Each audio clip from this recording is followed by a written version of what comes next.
ತುಮಕೂರಿನಲ್ಲಿ ಒಂದು car blast ಆಗುತ್ತೆ. ಆ ಕಾರ್ ಬ್ಲಾಸ್ಟ್ನ ಬಗ್ಗೆ ಹಲವು ಪ್ರಶ್ನೆಗಳು ಮೂಡೋದಕ್ಕೆ ಶುರುವಾಗುತ್ತೆ. ಆ ಘಟನೆ ನಡೆದಾಗಿನಿಂದಲೂ ಕೂಡ ಸದ್ಯ ತುಮಕೂರಿನಲ್ಲಿ ನಡೆದಂತಹ ಆ ಕಾರ್ ಬ್ಲಾಸ್ಟ್ನ ಪ್ರಕರಣ ಏನಿದೆ ಅದಕ್ಕೊಂದು ಸ್ಫೋಟಕ ಟ್ವಿಸ್ಟ್ ಸಿಕ್ಕಿರುವಂಥದ್ದು. ಬಾಡಿಗೆ ಕಾರಿನಲ್ಲಿ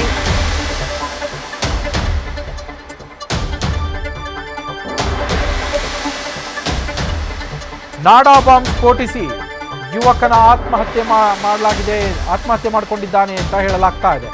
ಉತ್ತರ ಕನ್ನಡ ಮೂಲದ 30 ವರ್ಷದ ನಾಗೇಂದ್ರ ಮೃತಪಟ್ಟಿರುವಂತಹ ಯುವಕ ಕಾರ್ನಲ್ಲಿ ತನ್ನ ಲವರ್ ಜೊತೆಯಲ್ಲಿ ಜಗಳವಾಡಿಕೊಂಡಿದ್ದ ಈ ಮೃತ ನಾಗೇಂದ್ರ ಅಂತ ತಿಳಿದು ಬಂದಿದೆ. ಇದೇ ವೇಳೆ ರಮ್ಯಾಳ ತಲೆಗೆ ಆಯುಧದಿಂದ ಬಲವಾಗಿ ಹೊಡೆದಿದ್ದಾನೆ ನಾಗೇಂದ್ರ. ಕೂಡಲೇ ಬಾಡಿಗೆ ಕಾರಿನಿಂದ ಇಳಿದು ಹೊರಹೋಗಿದ್ದ ರಮ್ಯಾ, ಅಂದ್ರೆ ತನಗೆ ಹೊಡಿತಾ ಇದ್ದಂಗೆ ಆಕೆ ಇಳಿದು ಹೋಗ್ಬಿಟ್ಟಿದ್ದಾಳೆ.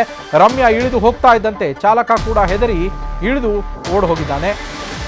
ಆಗ್ಲೇನೆ ಕಾರಲ್ಲಿ ನಾಡ ಬಾಂಬನ್ನು ಸ್ಫೋಟಿಸಿ ಆತ್ಮಹತ್ಯೆಗೆ ಶರಣಾಗಿದ್ದಾನೆ ನಾಗೇಂದ್ರ ಅಂತ ತಿಳಿದು ಬರ್ತಾ ಇದೆ. ದೃಶ್ಯಗಳನ್ನು ಗಮನಿಸ್ತಾ ಇದ್ದೀರಾ. ನಾಡ ಬಾಂಬ್ ಸ್ಫೋಟಗೊಂಡಂತಹ ನಾಡ ಬಾಂಬ್ನ ದೃಶ್ಯ ಒಂದು ಕಡೆ ಹೊತ್ತಿ ಉರಿತಾ ಇರುವ ಕಾರು. ತುಮಕೂರಿನಲ್ಲಿ ನಡೆದಂತಹ ಘಟನೆ ಇದು. ಇದಕ್ಕೀಗ ಮೇಜರ್ ಟ್ವಿಸ್ಟ್ ಸಿಕ್ಕಿರುವಂಥದ್ದು.